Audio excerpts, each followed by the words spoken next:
Hi everyone and welcome back to All Things Crafty, my crochet corner, and I'm Lavette.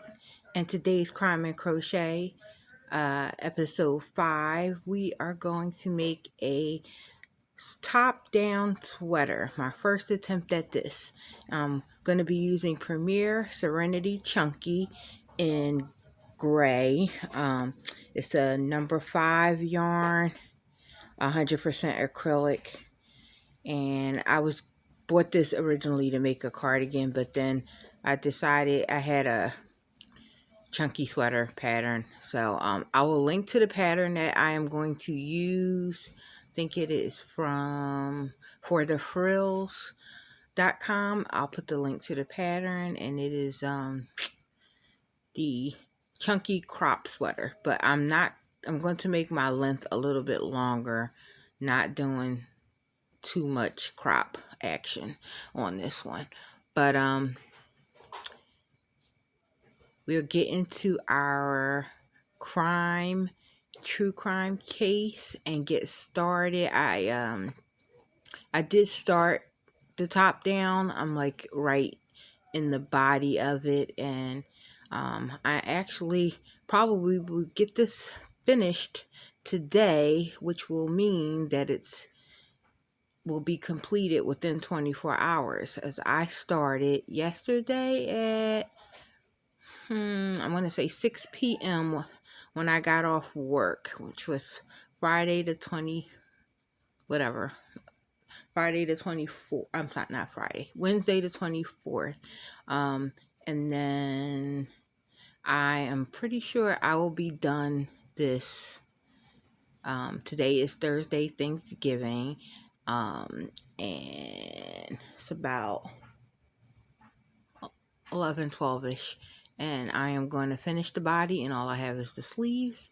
And we grab your work in progress, grab a snack, grab a beverage. Let's get into this true crime case and crochet with me. All right, see you in a minute.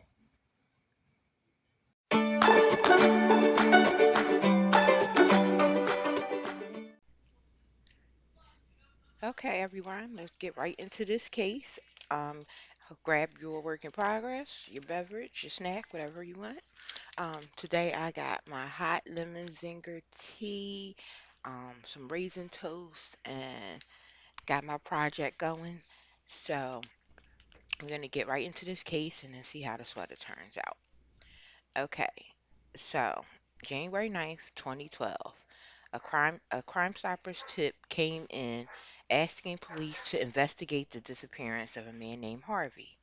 This tip was left anonymously, and there was, so no information on who it came from, and found the they found this guy Harvey's last known address, went to his apartment, um, and then a man answered the door who identified himself as 38-year-old Gabriel Martinez. He stated that he was Harvey's lover and that Harvey went to Tijuana about 3 weeks ago, um, and he said about approximately late December, and he called a couple times using a prepaid calling card, and said he would be returning sometime around the first week of January, but he never showed up.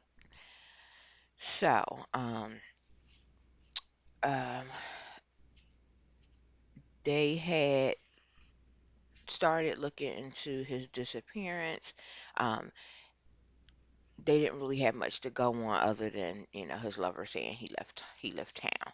So then a dog walker in Hollywood Hills, this is where this all took place, was walking a dog one day in a popular walking trail, and she found her dog immediately started digging and found a bag that contained a human severed head. And she thought it wasn't real at first, then realized it was and called the police. So it turns out it was a head that was severed just below the chin, and they located more body parts close by, in different bags. It was at right hand, 2 feet, and there was no torso or anything that they could find. or the rest of the body they could find. So they only had the head, a right hand, and 2 feet. So uh, they started looking, trying to identify who this person was, and I think they were able to get prints off of the hand and find that it belonged to Harvey. Um, Harvey was a 66-year-old retiree. He worked in uh, airport airport airline sales, and they also discovered that the body parts, the the hand, head, and feet were frozen, so they weren't. Um, they had been buried recently, but they had been frozen, so the person had been dead for a while before they were buried. Uh, they looked into his background and found that in the 90s he had some ties to a Mexican drug cartel, and but he only dealt with like concierge stuff, arranging flights and arranging um, just different things. He never really got close to the business side of it. He just helped arrange travel for them. But they knew that severed heads was sort of a message to rival cartels. So they didn't know if this was drug related, cartel related, what was going on. But it didn't fit to be a drug cartel thing. So, um, there, as far as suspects, of course, there was Gabriel, who stated that he had been in contact with Harvey, but he never showed up. And then Gabriel had an ex-boyfriend named William Legwig, and he was really upset over their breakup and Gabriel's subsequent relationship with Harvey. So he would do make harassing phone calls. He once left cow manure at their doorstep. Um, they did. They met with him, interviewed him, asked him to do a polygraph. He agreed, but the results were inconclusive. But he was so upset and distraught during the interview. They thought that would cloud the results. So there was a mutual friend of Gabriel and Harvey. Her name was Amelia, and they had lunch together, the three of them.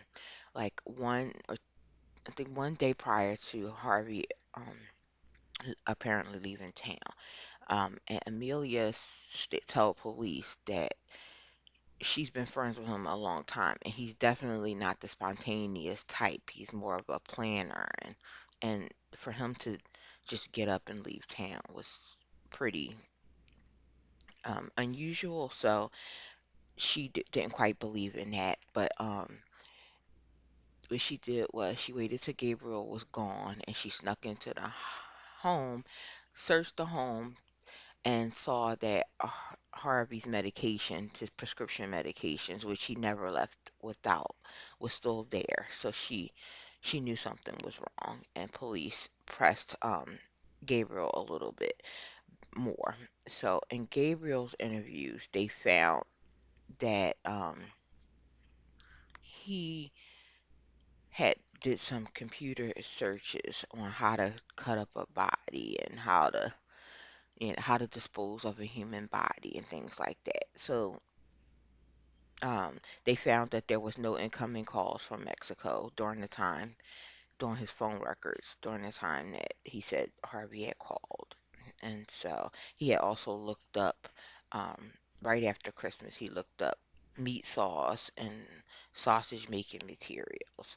So he stood trial. They arrested him for the murder of Harvey. He stood trial um, for that, even with even with those circumstantial pieces of evidence. They were able to get a conviction in September of 2015.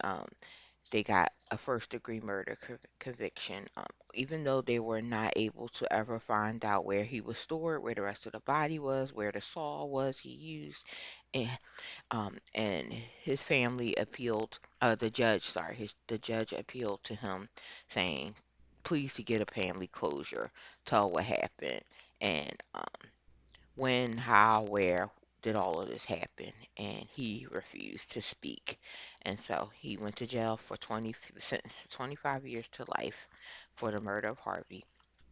And that was a case for today, and that was also taken from um, a documentary called In Plain Sight, uh,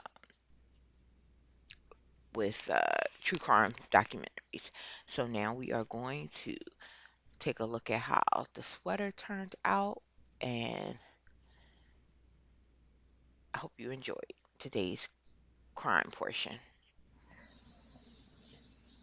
Okay, so here is the finished product. This is a size 2XL, and that's in gray, and that's the front. Can I just tell you how many times I messed up on the sleeve? I had to take out like 4 or 5 rows twice because for some reason I was zoning out, kept increasing, my sleeve kept flaring out. I still think one is a little tighter than the other, but you can't tell with it on. And I'll show some pictures with my daughter modeling it as well. And I'll show you the back. Okay, and that's the back. So overall, it's very warm, comfy, chunky, thick, and not itchy or anything like that. It feels great. So what I'm going to do now is try my very first DK weight yarn type of sweater. So it's going to be a lot thinner and lighter, and I'm looking forward to that. That's my next project, and I'm starting it today, hopefully. So thank you so much for watching, and hope you enjoyed the crime and the crochet. See you next time.